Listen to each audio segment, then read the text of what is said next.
Okay, so in this video we're going to look at laws 5 and 6 because they're pretty similar. And if we start with law 5, what it tells us is that if we have two numbers multiplied together inside some brackets, and those brackets are raised to a power, then that power is applied to both of the numbers inside. So we're going to have as our answer 6 to the power of 2 times 5 to the power of 2. And so that's what this rule is telling us up here. If we have a times b all to the power of m, then we get a to the power of m times b to the power of m. So if we have a look at another example, we might have 11 times 3 all to the power of 5, and so the answer would be 11 to the 5 times 3 to the 5.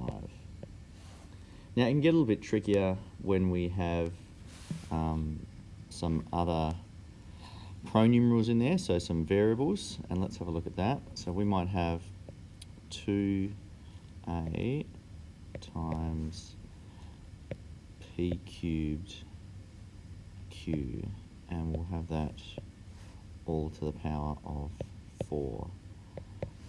So that's a bit of a jump up, and so what we need to do here is we need to apply that power to everything inside. So we're going to apply that power first of all to the 2, because remember this is 2 times a.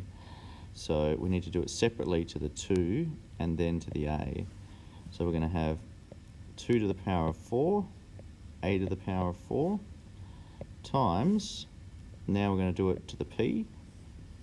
Now, if we use one of our other index laws to help us here, law 4, we know that we need to multiply these two powers. So we're going to have p to the power of 3 times 4, which is 12. And then the last thing we need to do is apply that 4 to the q. So we get q4, like that. Now we can do a bit of simplifying. So 2 to the power of 4, if we actually work that out as a number, it's not too big. So 2 cubed is 8, and so 2 to the power of 4 is 16. So we get 16, a4, and then because we don't show multiplication signs in algebra, we can actually bring that p and the q all together in our answer. So we get 16 a to the 4, p to the power of 12, q to the power of 4. So it can start off simple, but it can get trickier, but it's that concept of we're applying this power outside to both things inside.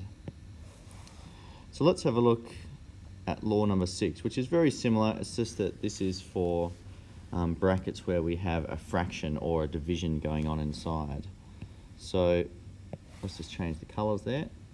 And let's have a look at something like 7 over 3 all to the power of 4. So according to our law, if we have a over b all to the power of m, we get a to the m over b to the m. So in our answer here, we're just going to write 7 to the power of 4 over 3 to the power of 4. And that's really all you need to understand. If the question asks you to then work out the number value of that, then you could do that. If they're really big numbers, you'd use your calculator to help you work that out. But for now, we're just going to leave it at that because we're just showing that both of the things inside the bracket have that index power applied to them. Let's have a look at a different one. So this one has algebra in it. So if we have w to the 4 over z, and let's say that's all raised to the power of 3, then when we come to expand that, this 3 is going to be applied to the w to the 4. So remember w to the 4, if we just write this in expanded, so w to the 4, and if we cube that, we're essentially saying there are 3 of it all multiplied together. And so if we had 3 of it all multiplied together, each of these, remember, is like w times w times w times w. So within each one there are 4 w's, and if you can imagine this one, and then another 4 all lined up, and then another 4 all lined up, how many are we going to have? We should have 12 altogether. So what we can do is, in our answer, we can just say that the 3 times the w to the 4, we get w to the 12. And then when we apply the 3 to what's on the bottom of our fraction, because there's only one z there, that's a bit simpler. We just get z to the power of 3. Let's have a look at one more. This one's got a coefficient in it. So let's have 5a over b all to the power of 3.